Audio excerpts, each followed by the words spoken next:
Ser podcast. Abro los ojos y ahí está. En la cadena Ser. Tan perfecta, no es real. La hora extra. Baila despacio mirándome.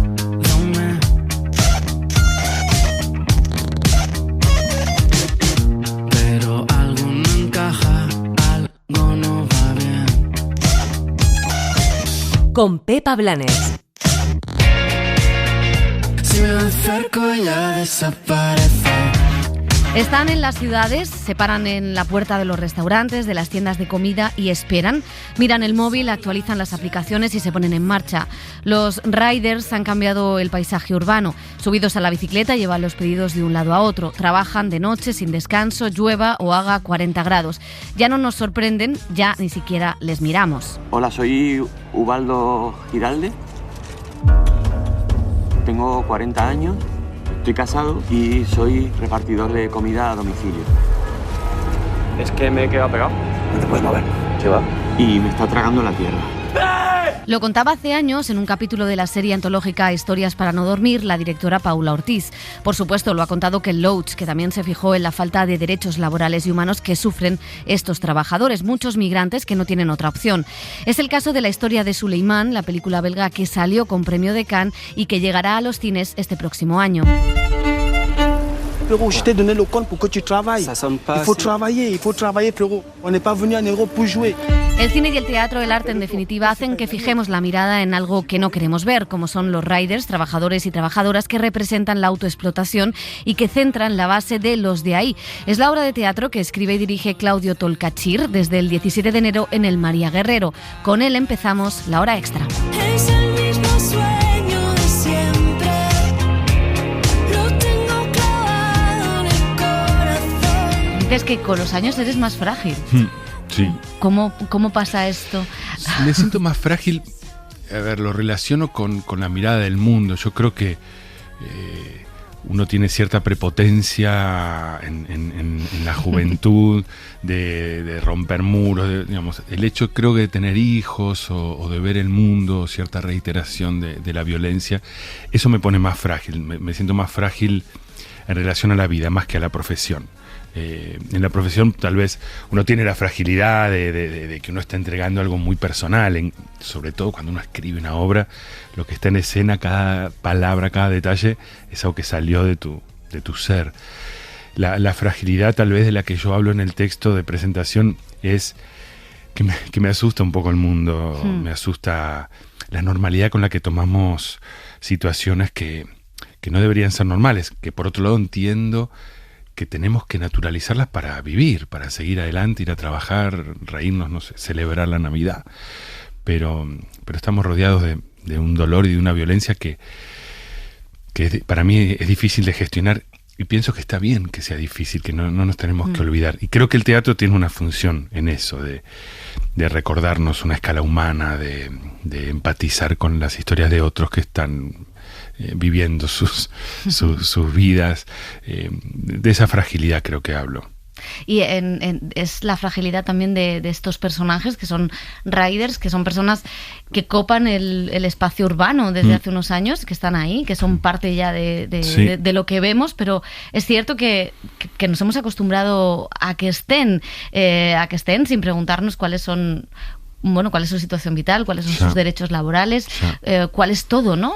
No sé de dónde nace la necesidad de poner el foco en ellos y de mirar a ellos. A mí siempre me gustaron las comunidades y escribir sobre comunidades, sean familiares, espacios de trabajo. Es algo que me inspira, en el sentido de que tal vez estamos obligados a convivir un tiempo, y yo tengo mi historia, vos la tuya, y mientras esperamos... nos vamos conociendo y vamos creando redes. Estos personajes, además, algo que a mí me gustó mucho que apareció en la escritura, que es que están en un territorio que les es extranjero. No es que hay extranjeros aquí en Madrid, ponele, sino que estos personajes, la mayoría españoles, son extranjeros en otro lado y no comprenden el lenguaje y no comprenden cuándo es festivo y cuándo no. Entonces, un poco la intención, y creo que lo que sucede es que el público también sufre esa desconexión con qué está pasando, por qué hay ruidos, por qué festejan, por qué hay trabajo, por qué no.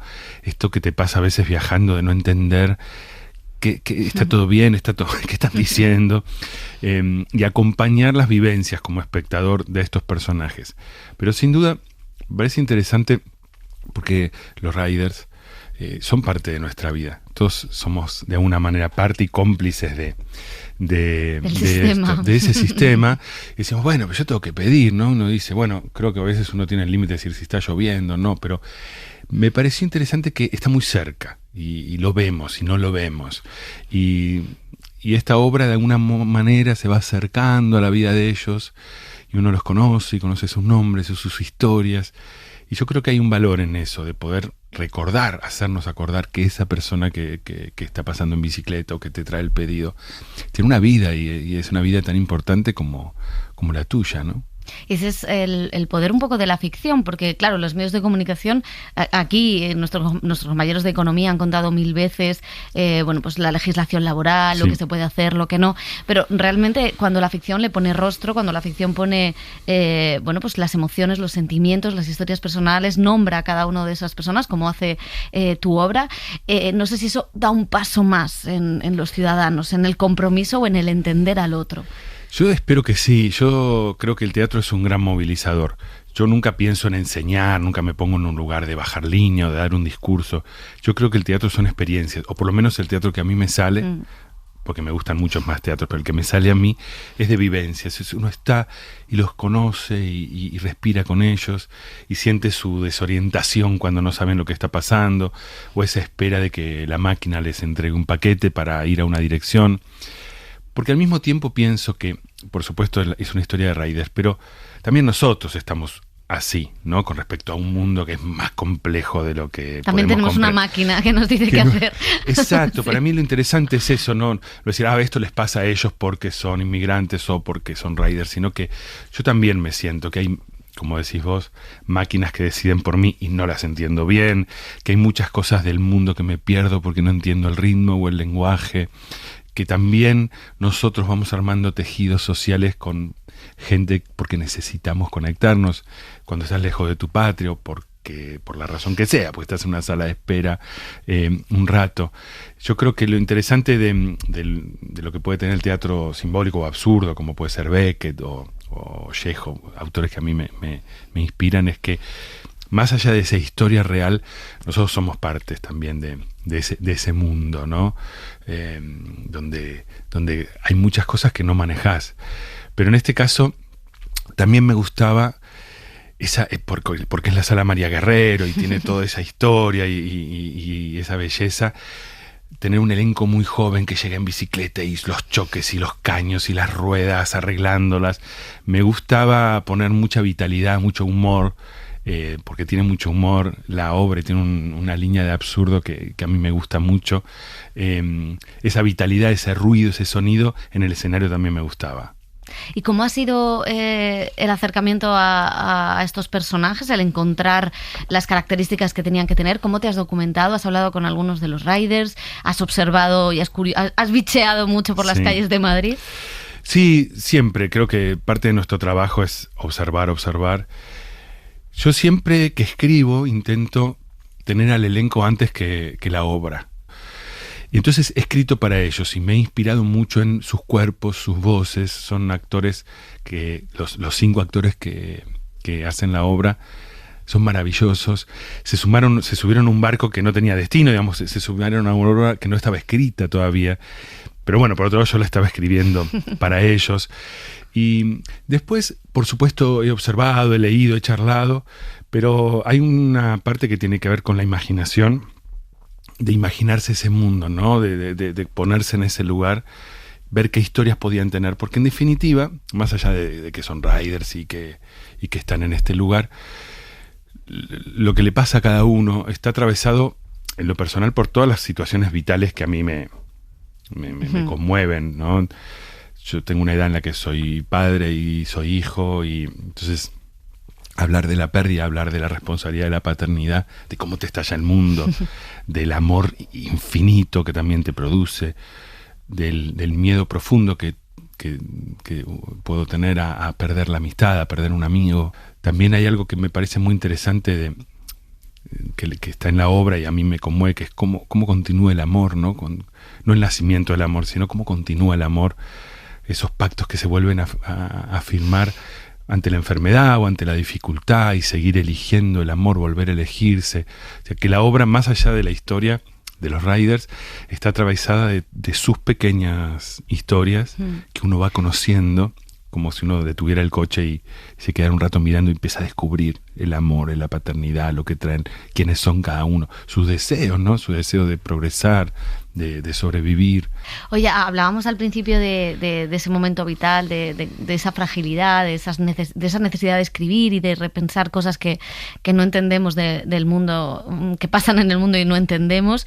No sé si en este momento también vital has mirado hacia atrás y has reflexionado, pues no sé, también cómo ha ido cambiando tu relación con el teatro, cómo ha ido cambiando tu relación con la dramaturgia, con la escritura, tu relación en general con el arte. Sí, sobre todo cuando uno atraviesa un proceso de escritura que, digamos, a mí cualquier obra yo la siento propia, ¿no? Mejor no decirlo, Camino a la Meca, Rabia, que decir, yo agarro un texto de otro y al dirigirlo intento que se impregne lo más posible de mi gusto, de mis decisiones. Pero bueno, tal vez ese momento que yo sé que es un privilegio, que Sansol te dice, bueno, tenés para estrenar el 15 de enero, hace 3 años que lo sé. Bueno, hay una pregunta que no todo el mundo puede hacerse, por eso digo que sé que es un privilegio, que es ¿qué quiero hacer? ¿Qué tengo ganas de hacer? Entonces, yo solo quise ser actor, solo quise hacer teatro desde siempre, no tuve otra vocación. Pero es verdad, supongo que en todos los trabajos pasará que luego se va llenando de ruidos, ¿no? De perturbación, el teatro, los problemas, las ambiciones.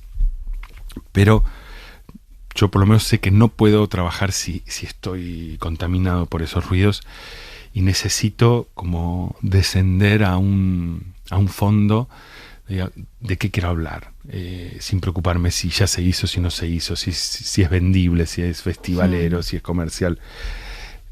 Solo puedo hacer lo que nace en ese momento y esa honestidad, por suerte, cuesta mucho trabajo, por eso tardé 7 años, supongo, en volver a escribir, pero cuando la encontrás se vuelve muy, muy potente. Entonces, quiero decir, miro para atrás y trato de recordar los impulsos más fuertes que tuve, como empezar a escribir o empezar a actuar, crear un teatro, crear una escuela, crear un grupo.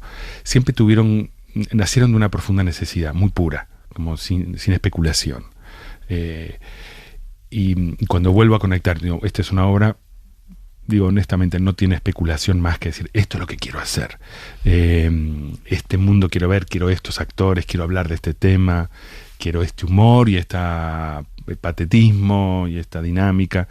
Entonces, cada tanto se puede volver uno a conectar con ese deseo puro.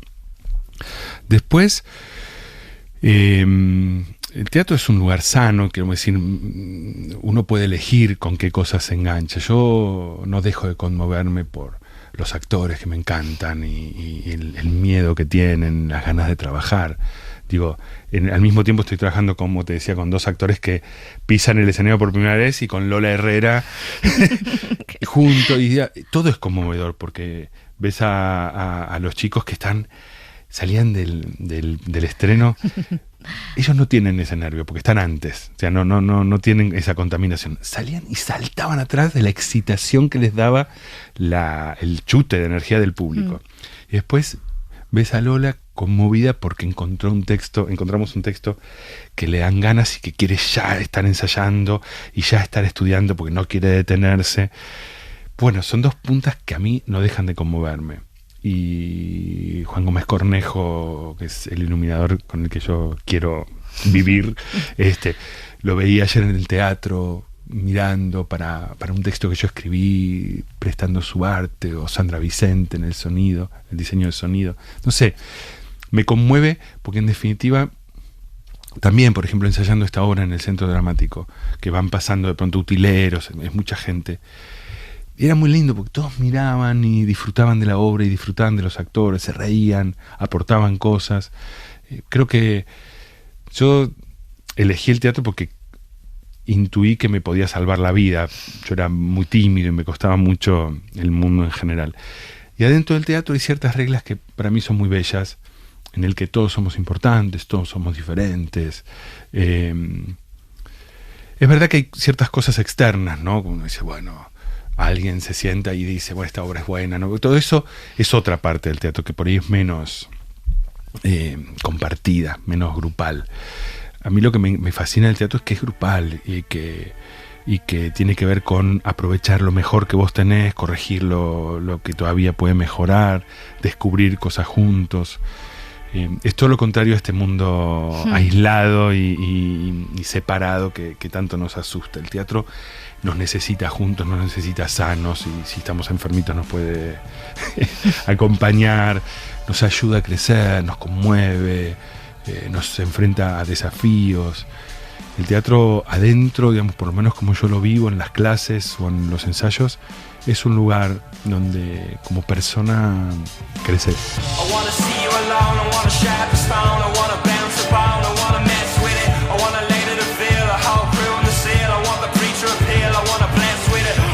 Enero vuelve con fuerza, hay más teatro esta semana. La otra bestia es la adaptación del poemario que escribió hace unos años la actriz Ana Rujas.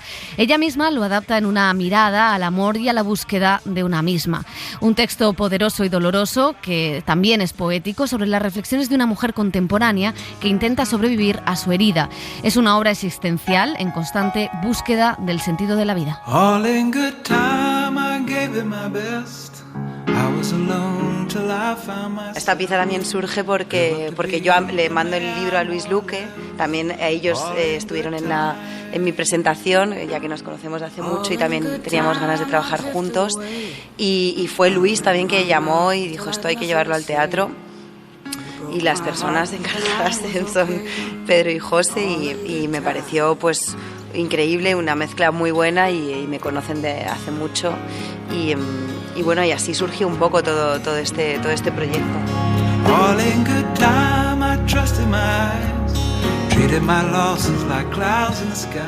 Era muy complicado hacer esta adaptación, la verdad, y bueno, la verdad que estoy muy contenta de lo que hemos conseguido, porque es alucinante, y ellos como han podido adaptar el libro, porque para mí también era muy, o sea, no sabía muy bien cómo poder, cuando llevas tanto tiempo con un material, ya también hay un momento que está bien que entre otra persona y que tenga una visión desde fuera, porque yo quizás no hubiera hecho nada más con este material, y gracias que Luis empezó a recitarme textos, me dijo, esto cómo no se va a decir en un teatro, vete ya a decirlo en un teatro.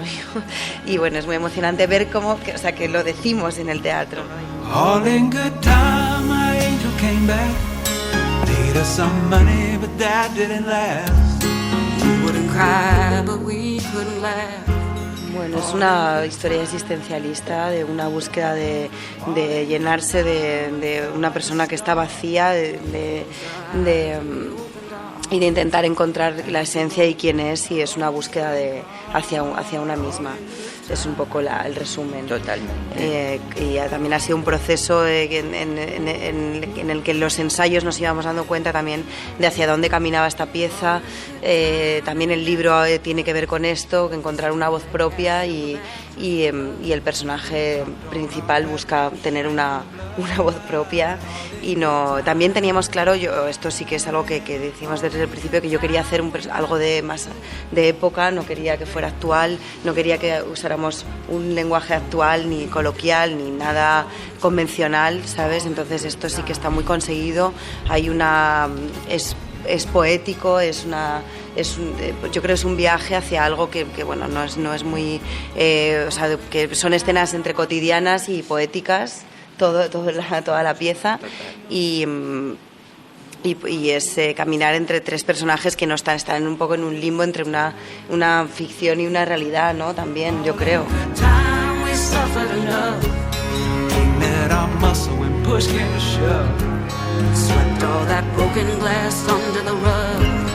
all in good time. La obra de Ana Rujas empezó como un poemario, como escuchábamos, y la poesía era el centro también de la obra de Gata Katana.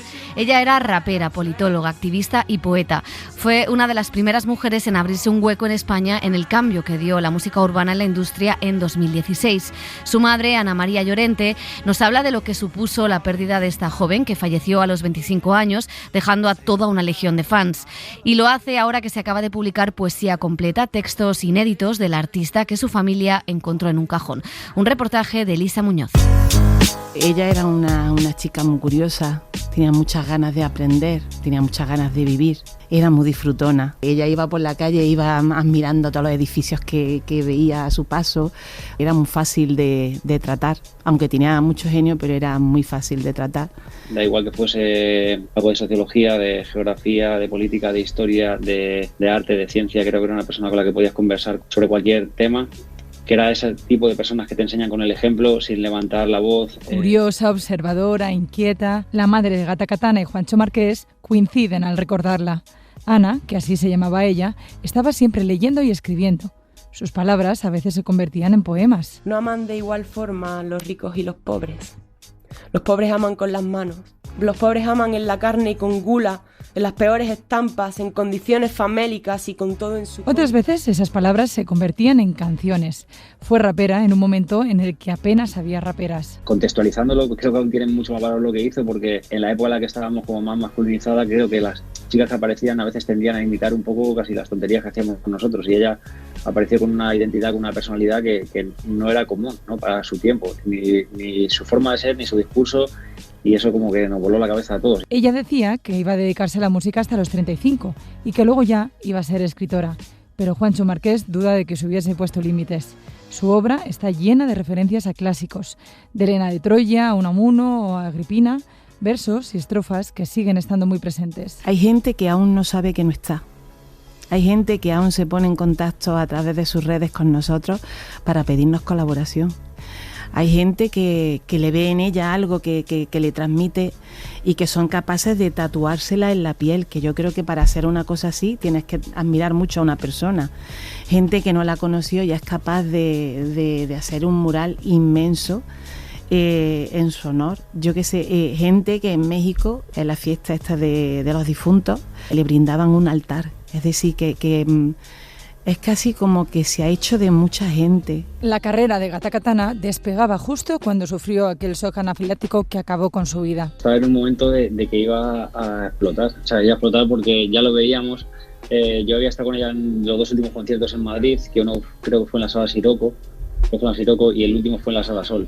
Y ya se veía que estaba pasando algo, o sea, que se le empezaba a quedar pequeño. Y bueno, creo que no lo he contado nunca, pero la última vez que yo hablé con ella fue justo que planteábamos hacer un EP juntos. Esa fue mi última conversación, que fue un día y medio antes de que muriese. Y creo que está en un momento mega creativo, creo que hubiese hecho lo que hubiese querido. O sea, te da un poco la rabia de decir hasta qué punto hubiese llegado, qué cosas hubiese escrito. Nos hubiese dejado mucho más para la posteridad. Ella misma decía que se puede estar aunque no se esté, y su legado está más vivo que nunca. No me compares, no me compares, no me llegan a los abdominales, una como yo cada 2 siglos, ¿sabes? Aunque esté feo decir la cara, el que lo vale. Ha sido uno de los libros de 2024 y no queríamos pasar por alto Los hechos de Kay Biscayne. Es la segunda novela de la escritora catalana Chita Rubert, con la que ganó ex aequo el premio Herralde de novela que otorga la editorial Anagrama. Es una historia sobre la pérdida de la inocencia y la búsqueda de la libertad en el marco de una relación entre un padre y una hija. Con ella ha hablado Raquel García. M'encanta que et queixis del mal temps. Vamos a situar a los lectores. Los hechos de Kay Biscayne nos sitúan en una familia de padres divorciados, en un momento en el que la custodia de los hermanos, que son una chica y un chico preadolescentes, pues recae en el padre, que decide instalarse en Florida, en Cayo Vizcaíno. Hablar de esta historia es hablar de un lugar, de este lugar. Es mucho más que un lugar físico, es un lugar que da forma a la trama, donde lo supuestamente irreal es real, un lugar en el que hay narcotraficantes, en el que hay mafiosos, en el que hay niñas que se ponen silicona con 13 años. Es un lugar donde nadie es quien dice ser. ¿Por qué eliges este lugar? es muy difícil de responder porque a mí me llegó se me apareció esta historia, se me impuso de algún modo este lugar, que es un lugar que yo conocí cuando tenía más o menos la edad de la narradora.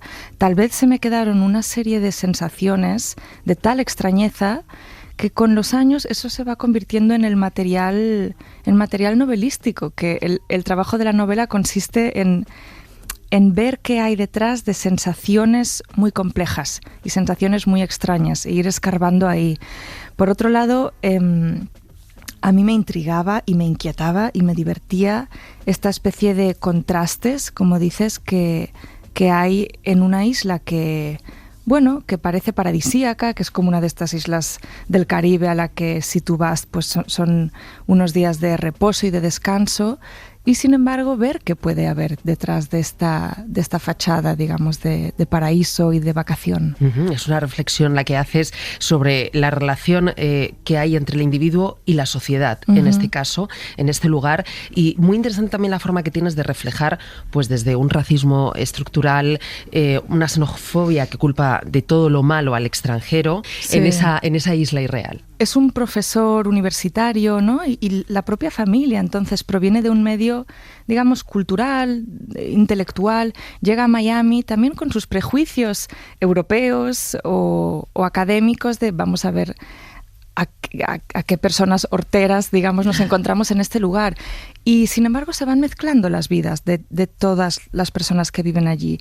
Y vemos que incluso los hombres, cultos o ilustrados también pueden ejercer ese racismo, como decías, o ese clasismo de un modo en que ellos ni siquiera se dan cuenta, ¿no? A través de esos prejuicios, y al mismo tiempo me interesaba el choque cultural, el choque social, y también la mezcla, ¿no? No es real esto de la alta y la baja cultura. No es real digamos, la educación comprendida como algo universitario y como algo que sucede en el barrio.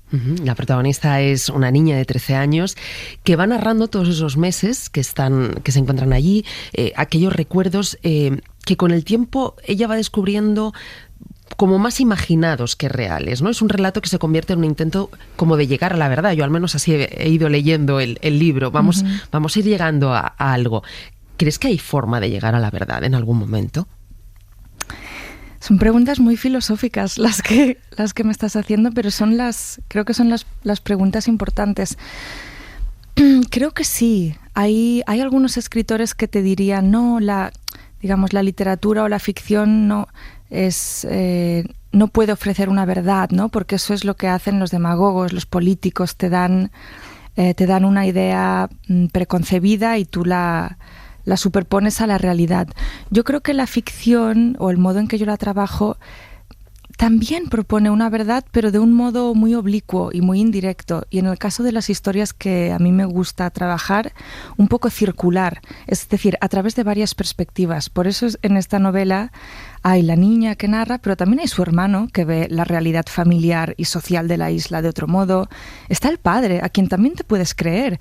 Como decíamos antes, depende de quién esté leyendo esta novela, se va a situar y va a tomar partido con la versión de los hechos y la verdad de el padre, que es radicalmente contraria a la versión de la madre, de los hijos, de los vecinos, de la policía. Es una novela que nos habla de identidad, que nos habla de herencia, que nos habla de memoria, efectivamente, partiendo del hecho de que recordar, como escribes al principio de la novela, ya supone cambiar los hechos, el simple hecho de recordarlos, pero en este caso la protagonista busca precisamente eso, ¿no? El cambiarlos.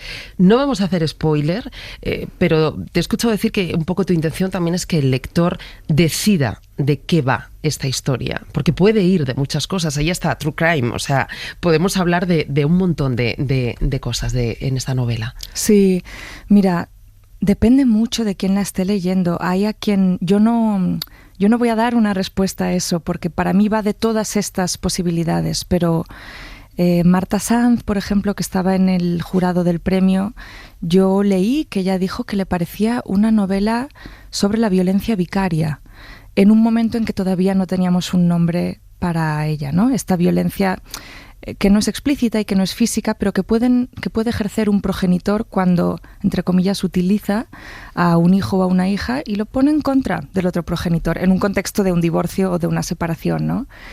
Hay esa lectura o hay ese tema. También hay, la propia relación del padre y la hija. ¿Qué son ese padre y esa hija, ¿no? ¿Cómo se están relacionando? ¿Qué sospechas hay sobre esa relación? ¿Quiénes son las amigas de la niña? ¿Quiénes son los amigos del padre en esta isla? Entonces, a mí me gusta que cada uno, según su nivel de sospecha y también según lo que vaya a buscar en este libro, saque lo que necesite. Todas las lecturas son correctas en ese sentido. Has sacado dos temas muy interesantes que quería tocar. Por un lado, la violencia. Hablabas de violencia vicaria, como se refería Marta Sanz. Hay mucha violencia en la novela. Hay una violencia que sufren las mujeres, desde la sexual hasta la violencia estética, disfrazada además de absoluta normalidad. Y esa violencia hacia las hijas, en ese caso también. ¿Cómo querías abordar estas violencias? ¿Cómo querías acercarte a ellas? ¿Cómo las has tratado en la novela? Yo quería tratarlas de un modo que no fuese violento. O sea, siento que hoy día, también desde la literatura, ¿no? Se habla bastante de escribir sobre el trauma, escribir sobre el abuso, escribir sobre la violencia, contar esas experiencias. Y como tú dices, también muy ligadas a la experiencia femenina de las mujeres. Pero yo no sé si quería entrar ahí. Yo quería escribir una novela muy divertida y que también se leyese casi como una novela de aventuras y como una saga familiar de tropiezos y derrapes, como decíamos. Quería que fuese una novela bella y que la prosa fuese hermosa y que, sin embargo, los temas fuesen reales. Iba a decir duros, pero eso ya es un modo de connotar la realidad que la sesga, ¿no? No es que sean temas duros, no es que haya tanta violencia, es que la verdad y la realidad es violenta. Entonces eso hay que buscar la manera de narrarlo de modo en que no sea una exageración y un cliché, ¿no? Sino un viaje y una experiencia. Y un par de recomendaciones más para cerrar. James, la nueva novela de Percival Everett, uno de los grandes autores de la literatura de Estados Unidos. Es un diálogo que propone el escritor a Mark Twain, a ese clásico que fue Las aventuras de Huckleberry Finn. La historia de ese joven que huye junto a un esclavo. La diferencia es que ahora el relato se cuenta desde la perspectiva del personaje negro, que ya tiene nombre y que da título a la novela, donde vuelve a estar presente la crítica al racismo de la sociedad contada con humor. Decía el autor que el humor es indispensable para narrar los problemas estructurales de su país, así como el uso del lenguaje, muy importante en esta novela. La otra recomendación es Orbital, de la escritora británica Samantha Hayes. Es el premio Booker que acaba de editar Anagrama y que cuenta las divagaciones de un grupo de astronautas en el espacio. Y ahora sí, nos marchamos. Gracias por estar ahí. Gracias a María Jesús Rodríguez de la dirección técnica. Volvemos la semana que viene. Adiós.